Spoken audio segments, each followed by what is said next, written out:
Hello everyone, कैसे आप सभी लोग। द पॉलिटिकल मास्टर में आप सभी का स्वागत है। आज इस वीडियो में हम क्लास 12 के इतिहास के चैप्टर नंबर 2 जिसका नाम दोस्तों राजा, किसान और नगर करने वाले हैं। इससे पहले हमने इस चैप्टर के 2 पार्ट ऑलरेडी कर लिए। अगर आपने पहले दोनों पार्ट नहीं देखे तो उसका लिंक जो है दोस्तों डिस्क्रिप्शन बॉक्स में है, वहां से जाकर उसे आप देख सकते हैं। और इस वीडियो को शुरू करते हैं दोस्तों। वीडियो को शुरू करने से पहले एक छोटी सी रिक्वेस्ट है, अगर आप चैनल को देख रहे हैं और चैनल पर सब्सक्राइब नहीं किया तो चैनल को जरूर सब्सक्राइब कर लीजिएगा और बेल आइकन को प्रेस कर लीजिए। और वीडियो पसंद आए तो लाइक जरूर कीजिएगा, कमेंट जरूर कीजिएगा और शेयर भी कर दीजिए। सो दोस्तों, आज इस वीडियो में हम बात करने वाले हैं कि मौर्य साम्राज्य के अलावा जो दक्षिण के राज्य थे, जैसे हमने आप सभी से कहा कि मौर्य साम्राज्य का जो विस्तार था वो अधिकतर उत्तर भारत में था, राइट। और पूरी तरीके से दक्षिण भारत में मौर्य साम्राज्य का विस्तार नहीं हो पाया था। तो इसलिए दक्षिण भारत में दूसरे साम्राज्य थे, दूसरे राज्य थे जहां पर दूसरी व्यवस्था को लागू किया गया था। और उसी सेगमेंट में दोस्तों हम बात कर रहे हैं दक्षिण के राजा और सरदार। तो दोस्तों सरदार क्या होते हैं? सरदार अगर हम बात करें तो दोस्तों इससे पहले वाली वीडियो हमने आपको बताया था कि सरदार का मतलब होता था, यानी सरदार वो होते थे जिनका पद वंशानुगत भी हो सकता था और वंशानुगत नहीं भी हो सकता था। यानी यह एक शक्तिशाली व्यक्ति था जिसका पद वंशानुगत यानी पिता का पुत्र इस तरह से जो पदवी चली आ रही थी वो हो सकता था या वो नहीं भी हो सकता था। और इनका कह सकते हैं कि संपूर्ण क्षेत्र पर अधिकार होता था, और जो संपूर्ण क्षेत्र में जिनका अधिकार होता था और उसी अधिकार क्षेत्र को उनकी क्या कहा गया था दोस्तों? सरदारी कहा जाता था। और इनके अंतर्गत अगर हम बात करें तो कर इकट्ठा करना, दान दक्षिणा इकट्ठा करना और राजा को देना, सारा काम इनके अंतर्गत किया जाता था। या आप कह सकते हैं कि दोस्तों दक्षिण के राज्यों में, ठीक है, सरदार काफ़ी महत्वपूर्ण होते थे और राजा इन्हीं सरदारों के माध्यम से अपने शासन व्यवस्था को सुचारू रूप से चलाते थे। चाहे वो चोल साम्राज्य हो, चाहे चेर साम्राज्य हो, चाहे पांड्य साम्राज्य हो, वहाँ पर सरदार और सरदारी का बहुत महत्वपूर्ण स्थान माना जाता था दोस्तों, ठीक है। तो इसी में अब हम दक्षिण के अगर राजा और सरदार के बारे में बात करें तो दक्षिण के राजा और सरदार की जानकारी कहाँ से प्राप्त होती है? तो दक्षिण के राजा और इनके साम्राज्य के बारे में जानकारी में प्राचीन तमिल संगम ग्रंथों से। जो प्राचीन तमिल संगम ग्रंथ हैं, चाहे वो शिल्पाधिकारम, कौन कौन से ग्रंथ दोस्तों महत्वपूर्ण है इसमें? ग्रंथ है शिल्पाधिकारम, ठीक है, शिल्पाधिकारम। तो ये संगम साहित्य का सबसे महत्वपूर्ण ग्रंथ है। ऐसे तमाम ग्रंथों से, ठीक है, संगम साहित्यों से हमें इन दक्षिण राज्यों के बारे में और इनके राजाओं के बारे में जानकारी मिलती है। और जो दक्षिण के राजा अगर हम बात करें इसमें, चाहे वो सातवाहन शासक हो, क्योंकि सातवाहन शासक के बारे में चैप्टर 3 में पढ़ेंगे, बट दक्षिण के राज्य में जो शासन व्यवस्था थी उत्तर भारत में वो दक्षिण भारत में बिल्कुल अलग थी, ठीक है। वहाँ पर शासन व्यवस्था अलग प्रकार से चलाई जा रही थी, उत्तर भारत में शासन व्यवस्था अलग प्रकार से चलाई जा रही थी। तो दक्षिण में सातवाहन शासक हमने बात किया। कुषाण शासकों की अगर हम बात करें दोस्तों तो दक्षिण में कुषाण शासकों ने भी काफ़ी सही से शासन किया था। तो यहाँ पर दक्षिण में जो राजा की पद्धति होती थी वो होती थी दैविक राजा। यहाँ पर दैविक राजा का प्रचलन था। दैविक राजा का मतलब होता था, आप सीधे शब्दों में मान सकते हैं दोस्तों कि कोई एक राजा है तो वो राजा अपने आप को बहुत ही ज़्यादा महत्वपूर्ण घोषित करने के लिए अपने नाम के आगे किसी भगवान का नाम लगा लिया करता था। फॉर एग्जाम्पल अगर हम बात करें वर्तमान में, अगर कोई एक व्यक्ति है, ठीक है, एक व्यक्ति है और वो अपने आप को समाज में बहुत महत्वपूर्ण बनाना चाहता है या खुद को दिखाना चाहता है, तो वो क्या करता था प्राचीन काल में? वो अपने नाम के आगे किसी भगवान का नाम लगा लेता था, या वो कहता था कि मुझे जो राज पद्धति प्राप्त हुई है वो भगवान के द्वारा प्रदान की गई है, भगवान पर मेरी असीम कृपा है, मेरे पर असीम कृपा है, इस वजह से मुझे राजा बनाया गया है। तो ऐसे में जो दक्षिण के चाहे कुषाण राजा थे उन्होंने अपने आप को देवतुल्य माना, देवों के समान उन्होंने अपने आप को माना। और देवपुत्र की उपाधि भी कई राजाओं ने धारण की थी। क्या उपाधि धारण की थी? देवपुत्र की।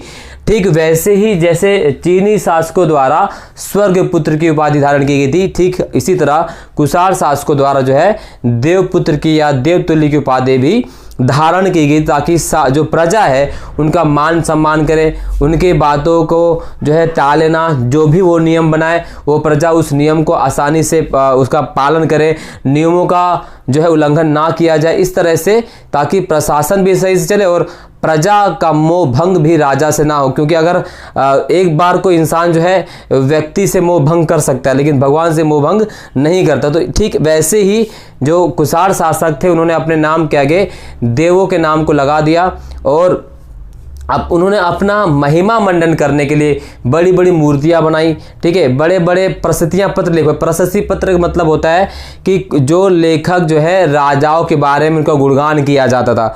ऐसे बहुत सारे प्रशस्ति पत्र अभिलेख जो है ये शासक लेखकों से लिखवाते थे, जिनमें उनका गुणगान किया जाता था और जिसको वो दूर लोगों को बंटवाते थे और उनको लगता था कि भाई जो हमारा राजा है वो बहुत ही ज़्यादा महान, बहुत ही ज़्यादा शक्तिशाली और बहुत ज़्यादा धर्म को सुरक्षा प्रदान करने वाला है। इससे राज्य की स्थिति भी मजबूत होती थी, राजा की भी स्थिति मजबूत होती थी। बट कई बार यहाँ यह देखने में आता है दोस्तों दक्षिण के राज्यों में कि कई बार जब राजा अपनी प्रजा से मिलने जाता था तो वो अपने बारे में पता लगाने जाता तो उसे वहाँ पता चलता था कि भाई प्रजा जो बहुत दुखी थी, क्योंकि प्रजा का मानना था कि मजदूर वर्ग का मानना था कि दिन में जो है, रात में डाकू जो है सामान लूट कर चले जाते हैं और उसके बाद दिन में जो राजा के कर लेने वाले आते हैं वो हमारे कर को लेकर चले जाते हैं। तो ऐसे में कुल मिलाकर देखा जाए तो प्रजा राजा से संतुष्ट नहीं थी। तो इस तरह की समस्या भी वहाँ पर देखने को मिली है। तो अब ये जो दैविक राजा जो कुषाण शासक उनके बारे में कैसे पता चला है, तो उनके बारे में दोस्तों अभिलेखों से पता चला है, साहित्यों से पता चला है, सिक्कों से, मूर्तियों से। जो भी सिक्के इनके द्वारा कुषाण शासकों द्वारा जारी किए गए थे, तो कुषाण शासकों द्वारा जो पहली बार जो सिक्के जारी किए थे उन्होंने उस सिक्कों पर अपना महिमा मंडन किया है, ठीक है। बड़ी बड़ी मूर्तियाँ बनवाई गई। जैसे एग्जाम्पल अगर मूर्तियों की बात करें दोस्तों, तो अगर हम देखें मथुरा जो है, मथुरा में एक स्थान है देवपाटन, ठीक है। तो देवपाटन में यहाँ पर एक बहुत बड़ी मूर्ति है, मूर्ति बनवाई गई थी, मूर्ति मिली भी है। तो वहाँ पर इसी आधार बड़ी बड़ी मूर्तियाँ बनाई गई थी जिसमें राजा का बखान किया गया था, राजा को महत्वपूर्ण बताया गया था। तो इस तरीके से राजा दैविक राजा होने का दम्भ भरा करते थे, ठीक है। और अब हम बात करने वाले हैं दोस्तों कि जो मौर्य साम्राज्य था, ठीक है, मौर्य साम्राज्य था और जो 6ठी शताब्दी ईसा पूर्व से लेकर 600 ईस्वी की हम बात कर रहे हैं, तो उसमें कृषि की पैदावार को बढ़ाने के लिए कौन कौन से नए तरीके अपनाए गए। हमने हड़प्पा सभ्यता में देखा था कि भाई वहाँ पर क्योंकि पत्थर का, लोहे का आविष्कार नहीं हुआ था तो खेती ज़्यादा मात्रा में नहीं की जा सकती थी, क्योंकि अगर लोहे का प्रयोग होता तो ज़्यादा गहरे तक जो है हाल चलाकर जुताई की जाती, जिससे मिट्टी की जो उर्वरक क्षमता बढ़ जाती। बट ऐसा नहीं था। लेकिन इस समय तक आते आते जो है खेती में कई प्रकार के नए प्रयोगों का प्रचलन करना शुरू हो गया।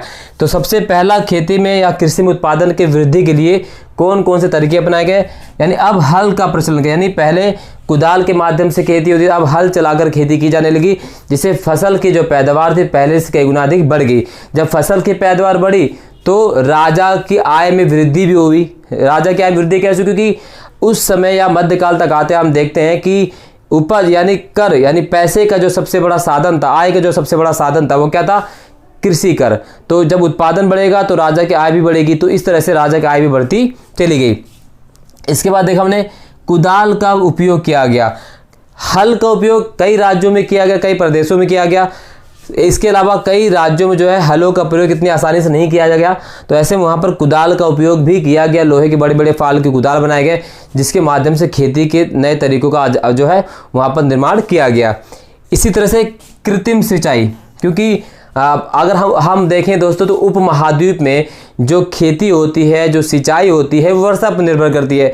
अगर वर्षा होती है तो खेती अच्छी होती है, फसल अच्छी होती है। वर्षा नहीं होती तो पूरी फसल बर्बाद हो जाती है, सूखा पड़ जाता है, अकाल आ जाता है। तो यानी हम कहते हैं कि पूरे उपमहाद्वीप में जो सो माना जाता है कि पूरी जो कृषि प्रणाली है वो बरसात पर निर्भर है। तो ऐसे में बरसात जब अच्छी होती है तो फसल की पैदावार भी अच्छी होती है, बरसात जब नहीं होती है तो फसल की पैदावार भी नहीं होती है। बट यहाँ पर फसल की पैदावार को बढ़ाने के लिए 600 से 600 ईसा पूर्व के आसपास में क्या किया गया कि कृत्रिम सिंचाई के तरीके से, कृत्रिम सिंचाई मतलब होता है नहरें बनवा दिया गया, कुएं खुदवाए गए, ट्यूबवेल बनवाए गए, ठीक है। इस तरह से नए नए जो है कृत्रिम सिंचाई के जो है साधन उपलब्ध कराए गए, जिसके माध्यम से सिंचाई और खेती की जाने लगी। तो ये भी बदलाव आया 600 ईसा पूर्व से लेकर 600 ईस्वी तक में। इसके अलावा कृषि के नए तौर तरीकों पर प्रभाव किया गया। अब जो कृषि के नए जो तौर तरीके थे उसका प्रभाव क्या हुआ? फसल के उत्पादन में वृद्धि हुई, ठीक है। किसान जो है पहले से अधिक समृद्ध हो गए, खाद्यान्न के साथ साथ जो है अन्य फसलों को भी उगाया जाने लगा। राजा की आय में वृद्धि हुई, जब राज्य की आय में वृद्धि हुई तो राज्य और ज़्यादा मजबूत होने लगा। तो इस तरह से सारा प्रभाव जो है पड़ता है दोस्तों। क्लियर? आई होप इसको आप समझ चुके होंगे। अब हम बात करते हैं दोस्तों कि 6ठी शताब्दी ईसा पूर्व व्यापार किस प्रकार का था, यानी मौर्य साम्राज्य में व्यापार कैसा था। तो व्यापार की अगर हम बात करें दोस्तों, तो व्यापारिक मार्ग की बात करें तो नदी मार्ग भी काफ़ी प्रचलित था, और भूमार्ग यानी नदी मार्ग और भूमार्ग जो पूरी तरीके से दोस्तों यानी व्यापारिक जाल बिछाया हुआ था। अधिकांश लोग नदियों से, नदी के मार्ग द्वारा, भूमार्ग द्वारा जो पैदल व्यापारी होते वो अपने व्यापार किया करते थे। बट इसमें एक ये थी दोस्तों कि व्यापार ज़्यादा सुरक्षित नहीं होता था, बट फायदे का सौदा होता था, क्योंकि जब व्यापारी व्यापार करते थे जंगलों से, पैदल मार्ग से व्यापार करते थे, तो क्या होता था कि वहाँ पर डाकू लूट रहे, उनका माल भी लूट लेते थे और उन्हें भी मार दिया करते थे। तो ऐसे में जाल माल का नुकसान तो यहाँ पर बना रहता था, लेकिन फायदा बहुत ज़्यादा रहता था। लेकिन मौर्य साम्राज्य में ये सारी स्थिति जो परिवर्तन कर दिए गए, उसको हम अगले पार्ट में करेंगे कि मौर्य साम्राज्य ने अपने साम्राज्य में व्यापारियों के लिए कौन कौन सी सुविधाएं दी। ठीक है, इसी प्रकार से विभिन्न व्यापारी, अब व्यापारी कई प्रकार के होते थे। कुछ पैदल व्यापारी होते थे, कुछ जो बैलगाड़ी से व्यापार किया करते थे, कुछ घोड़सवार होते थे व्यापार किया करते थे, तरह तरह के व्यापारी होते थे। और अपने माल को इस प्रकार से व्यापार यानी एक स्थान से दूसरे स्थान तक आयात और निर्यात किया करते थे और उनको सुरक्षित तक पहुँचाया जाता था। और जो महत्वपूर्ण व्यापारी होते थे, जो बड़े व्यापारी होते थे, उन्हें तमिल भाषा में क्या कहा गया था, उन्हें तमिल भाषा में दोस्तों कहा गया था मत्स्यधुवन। क्या कहा गया? मत्स्यधुवन कहा गया तमिल भाषा में। इन्हें प्राकृतिक भाषा में क्या कहा जाता था? सतवाहा और सेट्ठी। सतवाह और सेट्ठी बड़े और अमीर व्यापारियों को कहा जाता था। क्लियर? इसी प्रकार से आयात और निर्यात किस चीज़ का होता था? तो नमक, अनाज, कपड़ा, धातु, पत्थर, लकड़ी, जड़ी बूटियाँ। ठीक है, और रोमन साम्राज्य में काली मिर्च का आयात और निर्यात किया जाता था। इस तरह से महंगी धातुएं, महंगी उससे निर्मित वस्तुओं का भी व्यापार होता था दोस्तों। तो ये व्यापारिक परिवर्तन भी हुए यहाँ पर देखा हमने। अब व्यापार को सरलता से अंजाम देने के लिए कौन से उपाय किए गए? देखो दोस्तों, जब तक सिक्के का विकास नहीं हुआ था, जब तक मुद्रा का प्रचलन नहीं हुआ, तब तक व्यापार इतनी आसानी से नहीं होता था। लेकिन अब तो मुद्रा का प्रचलन हो गया, तो मुद्रा के प्रचलन ने आयात और निर्यात और व्यापार में क्या कर दी? भारी वृद्धि की। तो मुद्राओं की अगर हम बात करें दोस्तों, तो सिक्के सबसे पहले चांदी और तांबे के सिक्के प्रयोग किए, यानी सबसे पहले जो सिक्के चले थे वो थे तांबे और चांदी के आहत सिक्के। आहत सिक्के का मतलब होता है ठोक कर बनाया जाने वाला या थाप कर बनाया जाने वाला सिक्का, उन्हें आहत सिक्के कहा गया। उसके बाद जो सिक्के चलाए गए वो चित्र और नाम वाले सिक्के। तो चित्र और नाम वाले जो सिक्के चलाए गए थे दोस्तों, वो चलाए थे हिंद और यूनानी शासकों ने। राइट? सोने के सिक्के जो चलने कब प्रारंभ हुए थे? प्रारंभिक यानी प्रथम शताब्दी ईस्वी में सोने के सिक्के चलने प्रारंभ हुए थे। और भारत में जो है कुषाण शासकों ने सोने के सिक्के चलाने की जो परंपरा की शुरुआत की थी। हालांकि जो सबसे उत्तम सोने के सिक्का हुआ करता था वो गुप्त सम्राटों द्वारा चलाया गया था। तो सिक्के क्योंकि जब मुद्रा का विकास होता है तो इसने व्यापार में बहुत ज़्यादा बढ़ोतरी कर ली। क्लियर? तो ये सारी चीज़ें टॉपिक जो है दोस्तों आपके पेपर में आने वाले हैं। कुछ और जैसे क्वेश्चन आ सकता है यहाँ से, वो क्या है दोस्तों कि बताइए कि अशोक के कुछ अभिलेख हैं जो अशोक के महत्वपूर्ण अभिलेखों में उनका नाम आता है। तो अगर हम 4 महत्वपूर्ण अशोक के अभिलेख के बारे में बात करें तो वो कौन कौन से दोस्तों? सबसे पहले अगर हम बात करें तो वो सिद्धपुर। कौन सा दोस्तों? सिद्धपुर। ठीक है, सिद्धपुर जो अभिलेख है कहाँ पर? ये मैसूर में। ठीक है, मैसूर में पड़ता है। इसके बाद हम करें दोस्तों कौन सा है अशोक में देखेंगे तो वह ब्रह्मगिरी। कौन सा दोस्तों? ब्रह्मगिरी, यह भी मैसूर में है। ठीक है, इसके अलावा अगर हम देखेंगे दोस्तों मास्की शिलालेख की अगर हम बात करें तो मास्की शिलालेख पड़ता है हैदराबाद में। ठीक है, मास्की शिलालेख जो पड़ता है हैदराबाद में। और अगर एक और बात करें दोस्तों सहसाराम, एक और महत्वपूर्ण शिलालेख है सहसाराम। तो सहसाराम जो शिलालेख कहाँ पड़ता है दोस्तों? ये पड़ता है वह आधुनिक बिहार। ठीक है, बिहार में सहसाराम जो है यहाँ पाया गया। तो ये महत्वपूर्ण अशोक के जो है स्तंभ अभिलेख हैं जो महत्वपूर्ण है, जहाँ से क्वेश्चन पूछा जा सकता है। अब इस चैप्टर की अगर हम बात करें दोस्तों, हमने इस चैप्टर के तमाम इंपॉर्टेंट टॉपिक देख लिया है। एक पार्ट और रह गया जो हमारा फाइनल पार्ट होगा दोस्तों, तो उसमें हम इस चैप्टर को पूरा कंप्लीट कर देंगे। ये वीडियो अगर आपको अच्छी लगी तो लाइक ज़रूर कीजिएगा। चैनल पर नए और चैनल को अभी तक सब्सक्राइब नहीं किया तो चैनल को जरूर सब्सक्राइब कर दीजिएगा। बेल आइकन को प्रेस कर दीजिए। बहुत बहुत धन्यवाद दोस्तों। जय हिंद।